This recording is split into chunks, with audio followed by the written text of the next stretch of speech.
কি কি ধরনের গুনাহে লিপ্ত হলে আল্লাহ ওই ব্যক্তির দিকে মুখ ফিরিয়ে নেন, ওই ব্যক্তির দিক থেকে মুখ ফিরিয়ে নেন? ভাইরা আমার, নবী করিম সাল্লাল্লাহু আলাইহি ওয়াসাল্লাম একটি প্রসিদ্ধ হাদিস আছে, তিনি বলেছেন সালাসাতুন লা ইয়াকাল্লিমুহুমুল্লাহু ওয়া লা ইউযাক্কিহিম ওয়া লা ইয়ানজুরু ইলাইহিম ওয়া লাহুম আযাবুন আলীম। তিন শ্রেণী মানুষ আছে, তাদের জন্য চারটা শাস্তি হবে। কয়টা শাস্তি হবে? চারটা। কয় শ্রেণী মানুষের জন্য?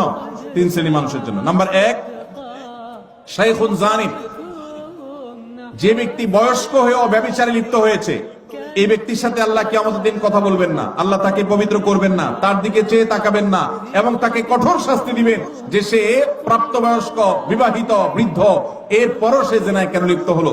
নাম্বার দুই, ওয়া মালিকুন কাযযাব, যেই রাজা, যেই শাসক প্রজাদের সাথে মিথ্যা কথা বলে, প্রতারণা করে, ডাহা ডাহা মিথ্যা কথা বলে, এরকম বাদশাহ, এরকম রাজা, এরকম শাসক, তাদেরকে নবী সাল্লাল্লাহু আলাইহি ওয়াসাল্লাম বলেছেন কিয়ামতের দিন আল্লাহ তাদের সাথে কথা বলবেন না, তাদের গুনাহগুলোকে মাফ করবেন না, পবিত্র করবেন না, এবং আল্লাহ তাদের দিকে তাকাবেন না, চেয়ে দেখবেন না, এবং তাদের জন্য কঠোর শাস্তি রয়েছে। আর তিন নম্বর হলো ওয়াইলুন মুস্তাকবির, যেই গরিব পরিবার, মানুষটা গরিব আবার অহংকার করে, তো এই ব্যক্তিকেও আল্লাহ রাব্বুল আলামিন কিয়ামতের ময়দানে এই শাস্তিগুলো দিবেন।